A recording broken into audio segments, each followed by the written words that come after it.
So I was talking about what are those factors.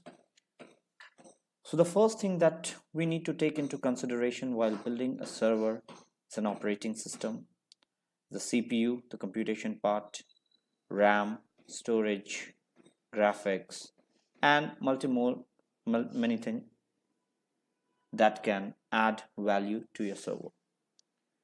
So while we are building our EC2 instance, we have already selected an AMI image of an operating system. The next factor is CPU and memory.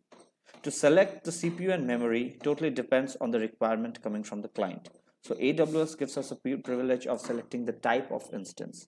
We have got total of 10 to 11 types of EC2 instance that can be built. DIRT, MCG, FPEX are different types. You can see the type T2 nano, T2 micro, T2 small. These are the version upgrades that we get in different types of EC2 instances that we're building.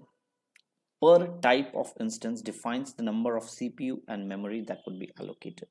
So right now I am proceeding with T2 micro because it's all for demonstration purpose, and it would be giving me 1 CPU and 1 GB of RAM. Moving into the configuration part. So how many number of instances do we want? We want only one instance. Purchasing option, we would not be proceeding with spot instance because there is no guarantee that instance would be created right away. So we are proceeding with on-demand service. That means the moment you want, the instance will get created. Network VPC, by default our AWS account gives us every region we get one VPC to create different services. Per VPC there are different subnets created. So what is VPC? It's a virtual private cloud. And what are subnets? These are the small units of VPC which provides you the IP range where the system would get created. The public IP, in usual scenario in on-premise infrastructure, public IP needs to be purchased and allocated to the system. However, this is to be fully managed by AWS. Hence, use subnet setting has been selected. Capacity reservation has to be open so that, as I said, it's elastic compute cloud. There has to be an elasticity open for our EC2 instance. IAM role, that means identity access management role, would be the stuff that would delegate on behalf of EC2 to access other services. Right now we have not created any IAM role. We would not be selecting anything for it. Shutdown behavior, that means if in case we shut down the server, what should happen to the services? Will it be stopped or terminated? We have both the options. I would proceed with stop as I feel that we should not be enabling termination immediately. We would be terminating it manually as and required. Enhanced monitoring would not be enabled for EC2 right now. If we, in case we require, we have to click on enable. Termination protection. Usually this is used in real-time scenarios so that no one makes a human error and terminate the instance mistakenly.